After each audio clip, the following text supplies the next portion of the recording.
வாங்க இந்த வீடியோல மாடியூல் எப்படி கிரியேட் பண்ணுறதுன்னு பார்ப்போம். ஸோ ஃபர்ஸ்ட் மாடியூல்னா என்னன்னு தெரியணும். So one of the built in module math use பண்ணிக்கிடலாம். மேத்ங்கிறது மாடியூல் அதில் செட் ஆஃப் ஃபங்க்ஷன் இருக்கும். ஸோ என்னென்ன ஃபங்க்ஷன் வேணுமோ நீங்கள் அதை யூஸ் பண்ணிக்கிடலாம்.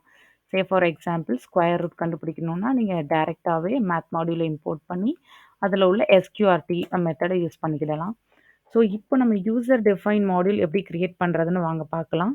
ஸோ நம்ம ஃபோல்டரில் ஃபஸ்ட்டு ஒரு ஃபைல் கிரியேட் பண்ண போகிறோம். அந்த ஃபைலில் க்யூப் கண்டுபிடிக்கிற மாதிரி நம்ம கோட் எழுதலாம். My def cube. ஸோ அதில் ஒரு என் பேராமீட்டர் இருந்தால் அதுக்கு க்யூப் பாஸ் பண்ணுற மாதிரி நீங்கள் எய்தர் எக்ஸ்பென்ஷியல் ஆப்ரேட்டர் இல்லை 3 டைம்ஸ் மல்டிப்ளை பண்ணாலும் சரிதான். ஸோ இதை நம்ம சேவ் பண்ணுறோம். எங்கே சேவ் பண்ணுறோம்? நம்ம கரண்ட் ஃபோல்டரில் சேவ் பண்ண போகிறோம். ஸோ யூடியூப் ஒய்டியில் இது என்னோட my mode. So my module ஒன்று க்ரியேட் பண்ணியிருக்கேன். ஸோ இப்போ நம்ம என்ன பண்ண போகிறோம்னா இதை டெஸ்ட் பண்ணுறதுக்கு இன்னொரு ஃபைல் க்ரியேட் பண்ண போகிறோம். இதை நம்ம இம்போர்ட் பண்ண போகிறோம். இம்போர்ட் என்ன நேம் க்ரியேட் பண்ணோம்? மை மோட் அப்படிங்கிற நேம் க்ரியேட் பண்ணோம் மாடியூலுக்கு. ஸோ இப்போ நம்ம அதை கால் பண்ண போகிறோம். ஆனால் அதில் வந்து ரிட்டர்ன்ங்கிறதுனால பிரிண்ட் பண்ணி பார்க்கலாம் ரிசல்ட்டை.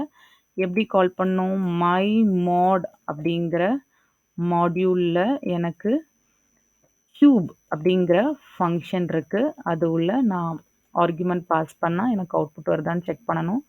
ஸோ ஃபைல் சேவர்ஸ் எங்கே சேவ் பண்ணுவீங்க? இதையும் இதில் வந்து டெஸ்ட் பண்ணி பார்க்குறேன். ஸோ டெஸ்ட் மோட் அப்படின்னு நான் ஃபைல் நேம் கொடுக்குறேன்.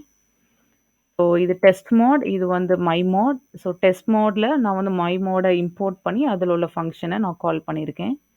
இப்போ நீங்கள் ரன் பண்ணி பார்த்தீங்கன்னா அவுட்புட் வருது பாருங்கள். Just a simple module, user define module. So இது வந்து மேத்ங்கிறது பில்ட்-இன் மாடியூல். அதே இது நீங்களுமே யூசர் டிஃபைன் மாடியூல் ஒன்று க்ரியேட் பண்ணிக்கலாம். எப்படி க்ரியேட் பண்ணுவீங்க?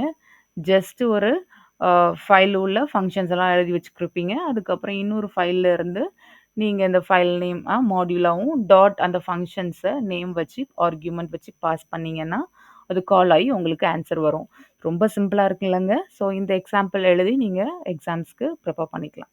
தேங்க்யூ.